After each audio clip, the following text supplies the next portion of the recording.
Dr. Inke, saya psikiater atau spesialis kedokteran jiwa.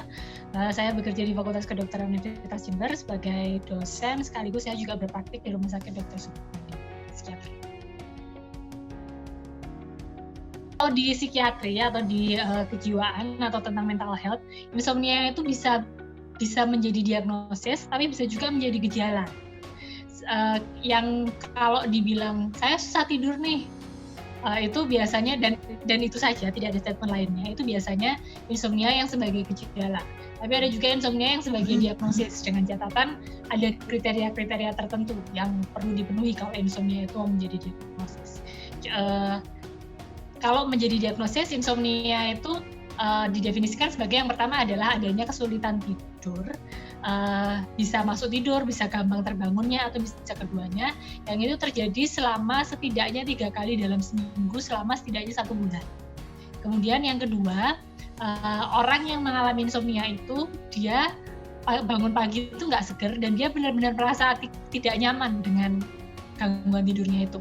Jadi kalau umpamanya tidurnya terganggu seperti itu, tapi nggak merasa nggak nyaman atau nggak terus-terusan mikir kenapa ya aku nggak bisa tidur, itu maka bukan diagnosis klinis. Kita nggak bilangnya diagnosis klinis atau gangguan insomnia, gitu. Tapi merupakan insomnia sebagai gejala. Kalau misalnya nggak bisa tidur 1 kali atau 2 kali gitu aja. Oke, seperti yang saya bilang sebelumnya kan insomnia bisa jadi diagnosis sendiri, bisa jadi gejala. Nah, kalau sebagai gejala ini memang biasanya susah tidur gitu. Cuman yang perlu kita cermati adalah bahwa insomnia di sini ini seringkali dia merupakan karena dia gejala ya. Dia merupakan gejala dari banyak gangguan sebenarnya. Bisa jadi nggak ada gangguan, bisa jadi karena situasional aja. Tapi bisa jadi merupakan gejala dari banyak gangguan, misalnya gangguan jiwa yang berat seperti skizofrenia, bisa juga depresi, bisa juga gangguan cemas gitu. Jadi bentukannya memang selalu susah tidur biasanya. Tapi itu bisa jadi susah tidur yang sifatnya situasional, tapi bisa juga susah tidur yang dia perlu dicari lebih lanjut kemungkinan-kemungkinan lainnya. Ya, banyak ya. Banyak yang mungkin mikirnya insomnia gara-gara kebanyakan mikir gitu, tapi tentu saja tidak hanya itu.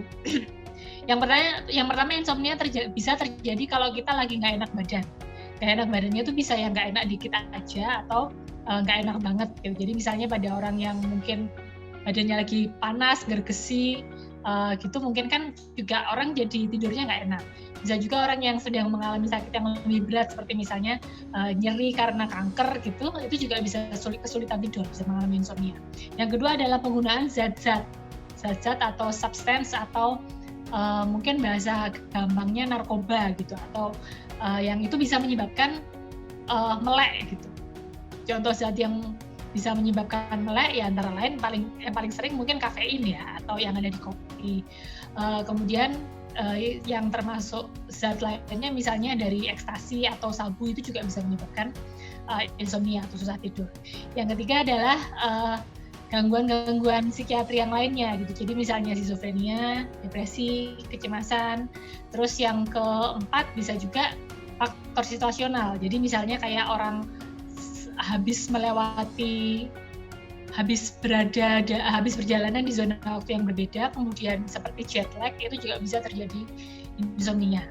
Bisa juga selain jet lag, bisa juga kebiasaannya orang itu. Ada yang kita bilang sebagai gangguan tidur jaga gitu. Jadi pas orang waktunya tidur dia bangun, dan pas orang waktunya bangun dia malah pengennya tidur, tapi kadang-kadang karena waktunya kerja jadinya nggak bisa tidur, akhirnya selanjutnya kesulitan tidur terus gitu.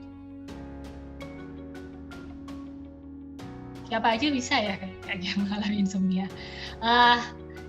Karena penyebabnya bisa banyak itu tadi, jadi ya yang bisa mengalami insomnia itu ya siapa aja gitu. Jadi orang yang mungkin sedang kondisi badannya kurang baik atau mengkonsumsi zat tertentu atau mengkonsumsi obat tertentu yang ternyata efek sampingnya juga bikin insomnia, itu juga bisa. Kalau yang secara murni, istilahnya murni masalah psikiatri, biasanya kalau insomnia itu terjadi pada yang mengalami gangguan seperti skizofrenia atau depresi atau orang cemas. Kalau yang sering sih karena depresi dan karena cemas ya. Jadi kalau Depresi biasanya ditandai dengan yang sering terjadi adalah insomnia-nya itu gampang kebangun. Gampang kebangunnya itu karena antara lain mimpi buruk. Terus habis gitu kalau pada jam-jam pagi itu ada hormon tertentu yang dia memang kadarnya nggak balance sehingga bikin bangun jadi lebih cepat. Gitu. Itu yang terjadi pada depresi. Kalau cemas biasanya dia akan cenderung kesulitan untuk masuk ke tidurnya. Jadi misalnya berangkat tidur jam 10 gitu, kadang-kadang jam 1 baru tidur, tapi begitu tidur biasanya lanjut gitu. Meskipun bisa juga kalau pada tahap depresi atau cemas yang sudah lebih relatif lama gitu, itu bisa jadi susah tidur dua-duanya, masuknya susah tapi bangunnya gampang. Kalau yang sejauh yang saya baca ya, kalau mungkin referensinya yang Anda baca mungkin beda bisa aja gitu, tapi kalau sejauh yang saya tahu relatif tidak ada perbedaan antara laki-laki dan perempuan untuk insomnia ini. Kalau kematian tentu saja tidak menyebabkan kematian secara langsung ya, cuman balik lagi karena insomnia ini bisa merupakan gejala dari penyakit yang terkait atau dari penyakit lainnya. Ya mungkin ya penyakit itu yang bisa menyebabkan kematian. Jadi kayak misalnya insomnia-nya karena kanker, ya kankernya yang menyebabkan kematian, bukan insomnia-nya. Tapi kalau insomnia itu berdampak pada kesehatan fisik maupun mental kita, iya. Karena tentu saja tidur itu kan fungsinya antara lain untuk membantu tubuh kita istirahat. Nah saat tubuh kita istirahat itu terjadi kayak ada zat-zat yang dia jadi diseimbangkan saat tidur itu. Terus kalau untuk secara psikologis, itu salah satu proses yang terjadi pada saat kita tidur adalah konsolidasi memori. Konsolidasi memori itu makanya kita ngimpi gitu, dan ngimpi kita tuh kan kayaknya agak edgy gitu, atau ada potongan-potongan yang kayak berusaha disambung-sambungin tapi kok nggak nyambung. Itulah sebenarnya proses dari bagian konsolidasi memori itu gitu. Di salah satu di tidur itu juga kadang-kadang memori kita yang di tidur itu otak kita itu memilih-milih, oh memori ini yang saya akan simpan jadi memori jangka panjang, memori ini yang akan saya lupakan, seperti itu.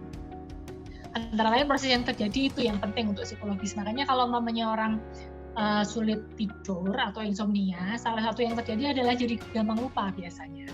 Terus habis itu gampang lupanya selain karena konsolidasi memorinya tidak langsung dengan baik, yang kedua adalah orang kalau susah tidur kan biasanya moodnya juga relatif berubah jadi nggak bagus. Nah kalau mood kita ini menguasai logika kita dan mempengaruhi logika kita, akhirnya kapasitas logika kita untuk berpikir, untuk mengingat, untuk membuat rencana itu juga jadi terganggu. Jadi fungsi kita berrelasi mungkin itu juga jadi terganggu karena kita jadi nggak bisa kesulitan berempati. Kalau kita orang ringan kan biasanya kita juga jadi lebih sulit mendengarkan orang, lebih sulit mengerti komunikasi orang dengan cepat gitu. Jadi kurang lebih dampaknya insomnia seperti itu. Insomnia itu bisa, tadi kan penyebabnya banyak.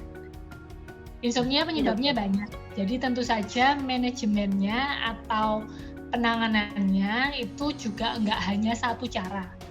Pil tidur itu bisa membantu, tapi tentu saja harus diresepkan oleh dokter dan secara terukur gitu.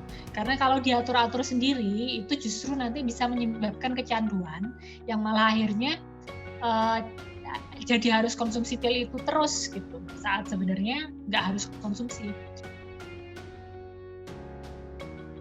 Nah, selain pil tidur itu, selain pil yang membantu untuk tidur, ada juga istilahnya intervensi perilaku yang bisa kita lakukan untuk mengurangi atau menurunkan insomnia itu. Yang pertama, tentu saja dengan tidak mengkonsumsi zat-zat yang menyebabkan insomnia. Jadi misalnya minum kopi itu kalau bisa sore ke malam itu jangan minum kopi gitu, jangan kita nggak susah tidur.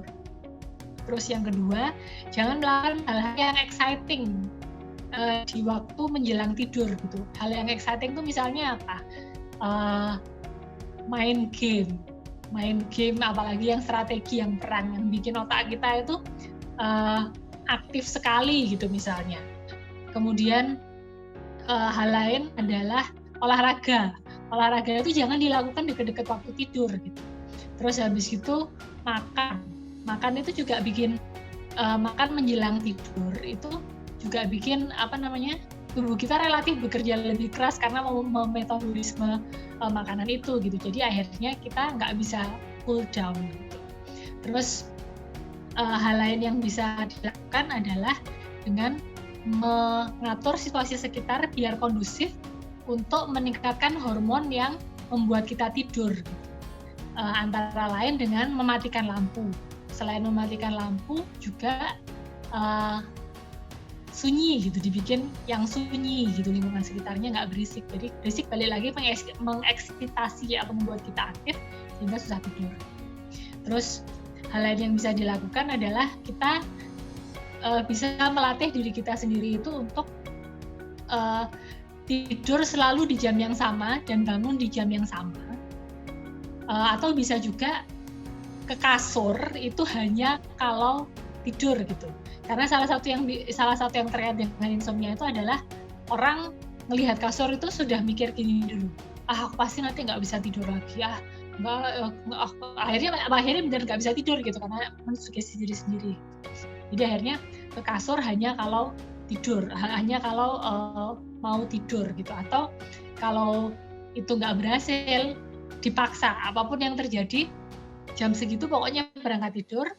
Kalaupun tertidurnya itu baru sekian jam kemudian, jam berapa pokoknya harus bangun gitu. Nanti lama-lama badan kita akan terset gitu. Dan upayakan kasur itu tidak dipakai untuk aktivitas lain selain tidur, dan kalau sudah berhubungan seksual secara aktif ya untuk berhubungan seksual itu aja. Karena kalau kasur itu dipakai untuk berbagai aktivitas, kita akan cenderung mengasosiasikan kasur itu tidak dengan tidur akhirnya. Sehingga kita di kasur tapi masih mikir, oh ada PR yang belum dikerjain, oh ada game-nya belum diselesain, oh ada buku belum selesai tak baca. Akhirnya nggak tidur-tidur gitu. Jadi untuk meminimalkan itu, biasakan untuk kasur itu digunakan benar-benar hanya untuk tidur.